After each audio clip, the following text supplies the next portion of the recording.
الحمد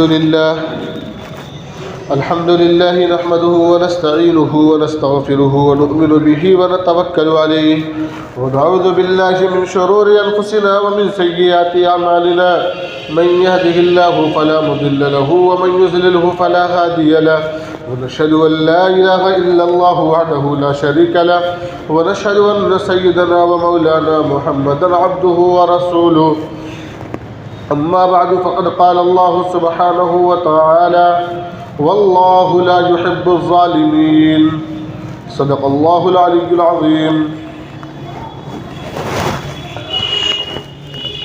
بھائیو، دوستو، بزرگو، میں نے آپ حضرات کے سامنے قرآن پاک کی آیت کا ایک چھوٹا سا ٹکڑا پڑھا ہے جس میں اللہ رب العزت یہ فرماتے ہیں کہ اللہ ظالموں کو پسند نہیں کرتا ہے. ظلم کرنے والا چاہے جو ہو اسے اللہ رب العزت اس ظلم کی سزا ضرور دیں گے، اور مظلوم چاہے جو بھی ہو، چاہے کافر ہی کیوں نہ ہو، اسے اس ظلم کو سہنے کا انعام ضرور عطا کریں گے.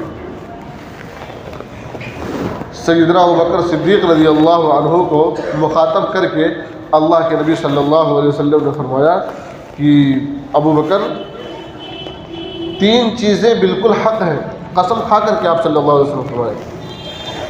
نمبر 1، اگر کسی پر ظلم کیا جائے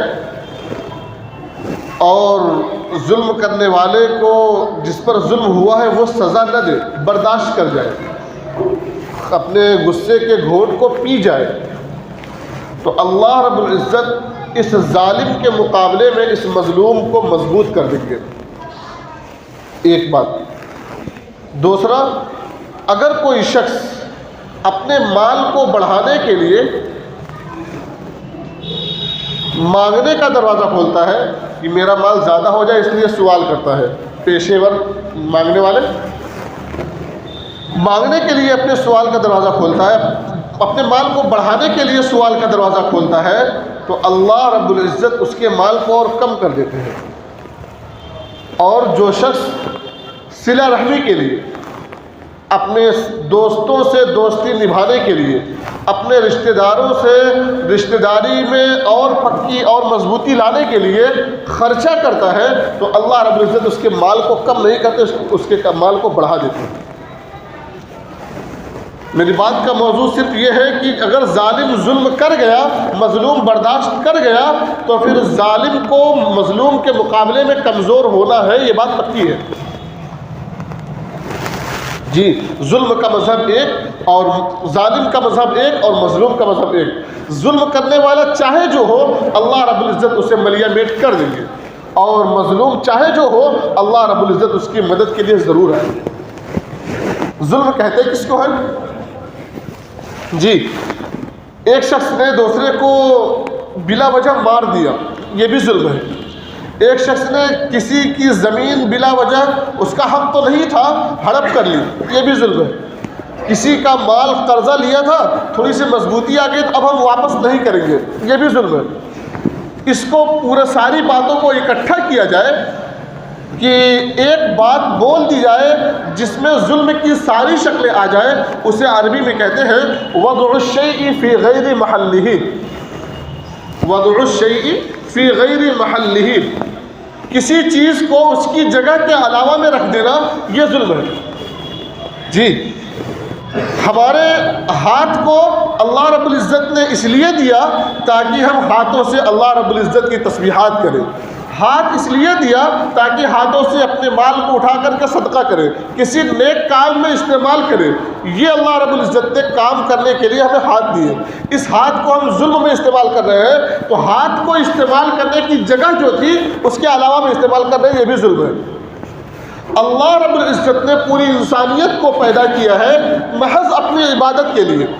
اگر اللہ کو چھوڑ کر کے کسی اور کی عبادت کر رہا ہے انسان، تو وہ ظلم کر رہا ہے. اسی وجہ سے اللہ رب العزت نے قرآن میں فرمایا ہے ان الشرک لظلم عظیم، شرک سب سے بڑا ظلم ہے. اللہ کے ساتھ کسی کو شریک کر دینا یہ سب سے بڑا ظلم ہے، اور اللہ رب العزت کا اعلان بھی ہے ہم تمام گناہوں کو معاف تو کر سکتے ہیں لیکن شرک کا گناہ کبھی معاف نہیں کریں گے، شرک کا گناہ کبھی معاف نہیں کریں گے۔ اس لیے میرے بھائیوں ہمیں زندگی کے ہر لمحے میں ہر موڑ پر یہ سوچنا پڑے گا کہ ہم جو کام کر رہے ہیں کسی اعتبار سے ہم ظالم تو نہیں بن رہے ہیں۔ جی اللہ رب العزت نے نماز کے اوقات متعین کیے ہیں، کچھ جگہوں پر منع کیا ہے، کچھ جگہوں پر منع کیا ہے کہ اس وقت نماز نہیں پڑھنا ہے۔ نبی پاک صلی اللہ علیہ وسلم نے وہ جگہ متعین کر کے بتا دی ہے۔ ہم اول تو یہ ظلم کیے کہ وقت نماز کے اوقات کو، نماز کے فرائض کو، نماز کے سنن و آداب کو سیکھے نہیں، سب سے پہلا ظلم یہ کیے۔ پھر آئے نا مسجد میں، چاہے مکروہ وقت ہو، چاہے اس وقت سجدہ کرنے سے منع کیا گیا ہو، جو بھی وقت ہو نیت مان لیے، کچھ پتہ نہیں چلا۔ یہ ہم اپنے اوپر ظلم کر رہے ہیں، اللہ کے نبی صلی اللہ علیہ وسلم کے حکموں کے خلاف کر رہے ہیں۔ ہمیں اس نماز کا ثواب تو کیا، ہم کو اس کو وبال پڑے گا۔ جہاں نماز پڑھنا ضروری ہے، نماز کو سیکھنا، صحیح اوقات میں ادا کرنا اور اس کو سنن و آداب کے ساتھ ادا کرنا یہ بھی ضروری ہے، اور یہ بھی ایسا ضروری ہے جیسے نماز کا حکم ہو۔ اس لیے ہم جو اعمال کریں ان اعمال کو بجا لانے میں کہیں ایسا تو نہیں ہے ہم غلط کر رہے ہو، ہم سارے اعمال خوشی سے کر رہے ہیں کہ ہم بالکل سکون سے ہے کہ ہم تو نماز پڑھ رہے ہیں، ہمیں کیا گناہ ہو رہا ہوگا؟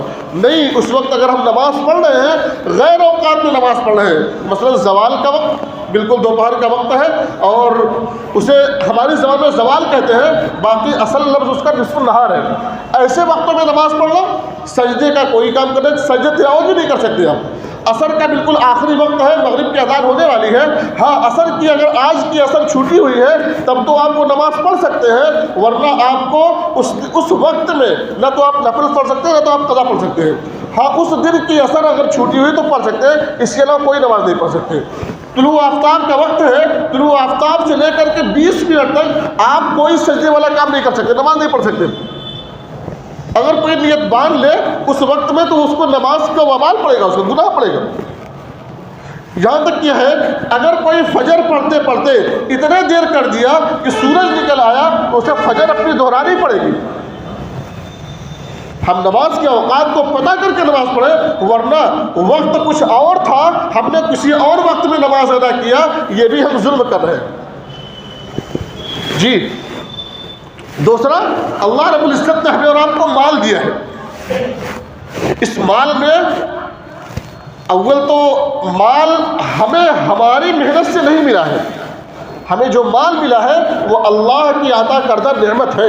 اسی وجہ سے قرآن پاک میں اللہ رب العزت نے جہاں کہیں بھی مال خرچ کرنے کا تذکرہ کیا ہے تو اللہ رب العزت نے یہ کہا ہے اس مال میں سے خرچہ کرو جو تم کو ہم نے دیا ہے، یہ نہیں کہا جو تم نے کمایا ہے۔ کمائی تمہاری ہے ہی نہیں، اگر تمہاری کمائی سے ہوتا تو دیکھ لو 4 دکان ایک ساتھ ایک ہی طرح کی ہے، ایک دکان والا اتنے زیادہ کسٹمر بٹور رہا ہے کہ اسے 2-4 نوکر رکھ رہے ہیں، 3 دکان والے مچھی مار رہے ہیں۔ یہ نوکروں، یہ کسٹمر کے دل کو پھیر کر کے تمہاری دکان کی طرف لانے والا اللہ ہے، اللہ رزق دے رہا ہے، ورنہ تمہاری اپنی کمائی سے اگر کوئی کہے کہ یہ تو میری اپنی کمائی ہے، ہم نے اپنے علم کی وجہ سے کمایا، ہم نے اپنی مہارت کی وجہ سے کمایا، یہ تو میں آپ کو بتاؤں یہ قارون کا جملہ تھا۔ قارون جب مالدار ہو گیا، موسیٰ علیہ السلام نے کہا کہ تم کو اللہ نے مال دیا تو اس کو خرچہ کرو، تو کہا کہ اللہ نے تھوڑی دیا ہے، یہ ہم کو جو علم ملا ہے اس علم کی وجہ سے ہم نے کمایا ہے۔ قال انما اوتیتہ علی علم عندی، جو میرے پاس علم ہے اس علم کی وجہ سے ہم نے یہ مال کمایا ہے، کسی کا عطایا نہیں ہے، کسی کا احسان نہیں ہے۔ اللہ رب العزت نے مال سہی زمین میں دھسا دیا۔ تو میرے بھائی مال میں اللہ رب العزت کا حق ہے، اس حق کو وہاں ادا کرنا ہے جس جگہ کو اللہ رب العزت نے بتایا ہے۔ ہم اپنے رشتہ داروں میں تلاش کریں کہ ہمارے مال کی زکوٰۃ کا مستحق کون ہے۔ آپ اس سے یہ نہ کہیں کہ لو زکوٰۃ لے لو، وہ بھی بیچارہ شرمندہ ہوگا۔ شریعت نے تو یہ بھی اجازت دی ہے کہ آپ وہ زکوٰۃ کا مال لے جا کر کہو یہ آپ کے لیے ہدیہ ہے، یہ آپ کے لیے گفٹ ہے، زکوٰۃ آپ کی ادا ہو جائے گی۔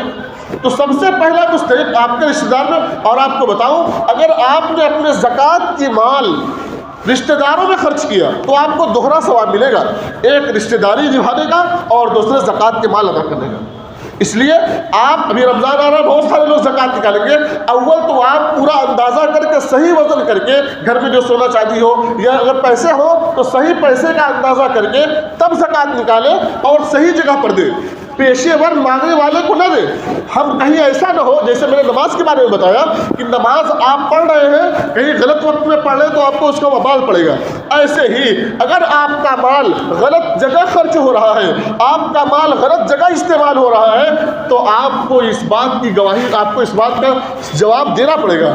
قیامت کے دن بنی آدم کے قدم اس وقت تک ٹل نہیں سکتے جب تک وہ اس بات کا جواب نہ دے دے کہ زندگی کہاں گزاری، عمر کہاں کھپائی، علم کتنا سیکھا اور کتنا عمل کیا، مال کہاں سے کمایا اور کتنا کہاں خرچ کیا، اس بات کا بھی جواب ہمیں دینا ہے۔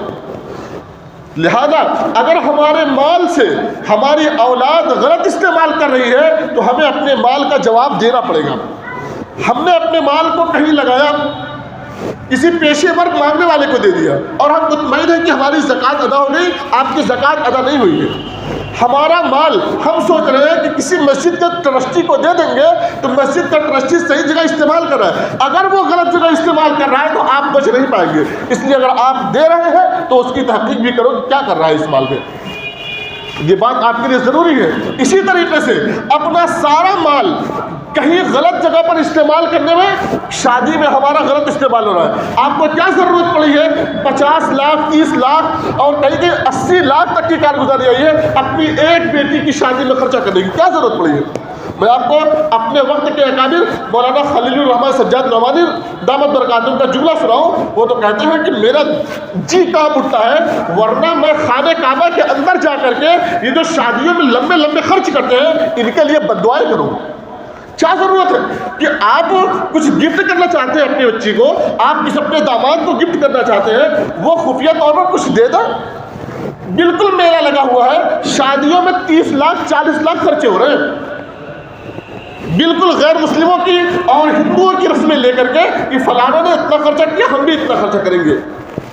شادی تو ورنہ نبی پاک صلی اللہ علیہ وسلم کے زمانے میں بالکل سادی تھی۔ آپ اپنے اس مال کو صحیح جگہ استعمال کرو۔ آپ پورے جونپور میں تحقیق کر لو، کہیں ہمارا کوئی ایسا کالج ہے کہ اگر کسی نے بائیکاٹ کر دیا کہ تمہاری بچیاں ہمارے کالج میں تب پڑھیں گی جب تمہاری بچیاں بغیر نقاب کے آئیں گی، اور تم یہ چاہ رہے ہو کہ ہماری بچیاں پڑھنے بھی جائیں اور نقاب میں رہیں، تو بتاؤ تم پورے جونپور میں کون سا ایسا کالج ہے جو پڑھوا لو گے؟ تم مالداروں مل کر کے اپنے مال کو ایسی جگہ خرچہ کیوں نہیں کر رہے ہو؟ کہاں تمہاری غیرت مر گئی؟ تمہاری اولاد بالکل ناکارہ ہوتی جا رہی ہے، اس کے لیے بس اتنا ہنر ہے کہ باپ سعودی سے کما رہا ہے، پیسے بھیج رہا ہے، وہ بلٹ لے کر کے عیاشی کر رہا ہے۔ اگر کسی کو دل پہ لگے تو معاف کرنا۔ آپ نے اپنی اولاد کو، ابھی وہ 8 سال کا ہے 10 سال کا ہے، اس کے ہاتھ میں موبائل دے دی ہے، اس نے وہ ساری تصویریں دیکھ لی ہے جو آپ اپنی زبان پر لانے بھی شرماتے ہو۔ آپ نے اپنے اینڈرائڈ سیٹ اسے دیا ہے تو آپ اسے بہت پارسا نہ جانو، اس نے وہ ساری چیزیں اس موبائل میں دیکھ لی ہے جسے آپ اپنی زبان پر لانے میں بھی شرم کرتے ہو 60-70 سال کی عمر میں۔ آپ اپنے پیسے کو کہاں ضائع کر رہے ہو؟ ان تمام پیسوں کو آپ کو حساب دینا پڑے گا اللہ رب العزت کے سامنے۔ ہم کما کر کے اپنے اولاد کو اس میں استعمال کر رہے ہیں تو اللہ رب العزت کے سامنے اس کا جواب نہیں بن پائے گا۔ اس لیے میرے بھائیوں، اپنے مال کو غلط جگہ استعمال ہونے سے بچاؤ۔ اگر اپنے مال کو غلط جگہ استعمال کیے تو مال بھی دیں گے، کہتے ہیں دھنوں سے گئے دھرموں سے گئے، تو مال بھی جائے گا اور اس مال کا حساب بھی دینا پڑے گا آپ کو۔ اس لیے اپنی اولاد کی خوب خاطرداری کریں، اسے اچھا انعام دیں، کتابیں کا شوق دلائیں۔ ابھی ایک صاحب بتا رہے تھے کہ ہم نے سرچ کیا تقریباً 18,000 بچوں پر، 18,000 بچوں میں صرف ایک بچی ایسی ملی جو یہ کہہ رہی تھی کہ میں چاہتی ہوں کہ یہ بن جاؤں جیسے فاطمہ رضی اللہ عنہا تھی۔ باقی 18,000 بچے یہ کہہ رہے تھے میں چاہ رہا ہوں کہ پب جی کا سب سے بڑا ہیرو بن جاؤں، میں چاہ رہا ہوں کہ میسی بن جاؤں فٹ بالر، میں چاہ رہا ہوں کہ بہت بڑا کرکٹر بن جاؤں، میں چاہ رہا ہوں کہ شاہ رخ خان بن جاؤں تاکہ 1,000 ملین کماؤں۔ یہ سب کے فیوچر ہے اور سب کی سوچ یہ ہے. کسی کی زبان پر یہ نہیں نکلا کہ میں چاہ رہا ہوں کہ ابوبکر صدیق بن جاؤں, میں چاہ رہا ہوں کہ سیدنا بلال حبشی بن جاؤں, میں چاہ رہا ہوں کہ عثمان غنی اور عمر ابن خطاب اور علی ابن ابی طالب بن جاؤں. کسی کی زبان پر یہ نہیں تھا. اور یاد رکھیے, آپ اگر یہ کہہ رہے ہو کہ اگر فٹ بالر کی کرکٹر بن گیا تو کیا حرج ہے, میرے بھائیوں, اگر ہماری اولاد ابو بکر صدیق کے کلچر کو نہیں اپنائے گی, اگر ہماری اولاد سیدنا عمر خطاب رضی اللہ عنہ کے کلچر کو نہیں اپنائے گی, خون کے آنسو رو گے, بڑھاپے میں کبھی آپ کو ایک پیالی پانی بھی نہیں ملے گا. یاد رکھیے, اس لیے اپنے اولاد کی خبرگیری کیجیے, خوب اپنے اولاد کو پیسے اڑائیے, لیکن یہ مال خرچہ ہو کر کے بھی ہماری اولاد اس لائق بن رہی ہے کہ نہیں کہ ہمارے بڑھاپے کا سہارا بن جائے؟ ہماری اولاد اس لائق بن رہی ہے کہ نہیں کہ اتنے پیسے خرچ کر کے اسے پرانے الفاظ کچھ یاد ہو جائے؟ اس لیے میرے بھائیوں, اپنے مال کی فکر کریں. مالدار بہت سارے ایسے بیٹھے ہیں, 2-4-10 مل کر کے ایک بہت بڑا کالج کھول دیا جس میں مسلمان بچیاں پڑھیں گی اور نقاب کے ساتھ پڑھیں گی. آپ کے لیے آپ کے اس کار خیر کا مقابلہ بڑے سے بڑا مولوی امام کھڑا ہوا مسجد میں امامت کرنے والا بھی آپ کے کار خیر کا مقابلہ نہیں کر سکتا.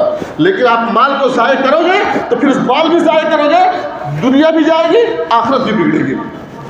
اس لیے میرے بھائیوں, اپنے مال کی اور اپنے نمازوں کی, اپنے سارے اعمال کی فکر کریں کہ ہم یہ اعمال ادا کر رہے ہیں تو کہیں دوسری جگہ اور کہیں ظلم کی جگہوں پر تو خرچ نہیں ہو رہے. اس لیے مال کی زکوٰۃ ادا کریں تو پیشے وروں کو نہیں, آپ تحقیق کر کے مال کو دیں. آپ کے بہت مشہور ادارے ہیں, ان اداروں میں ادا کریں, جا کر کے ادا کریں. یہ نہیں کہ ہم کوئی آیا لینے تو ادا کر دیا ورنہ نہیں. اللہ رب العزت ہمیں اور آپ کو کہنے سے زیادہ عمل کی توفیق عطا فرمائے. جو حضرات سنت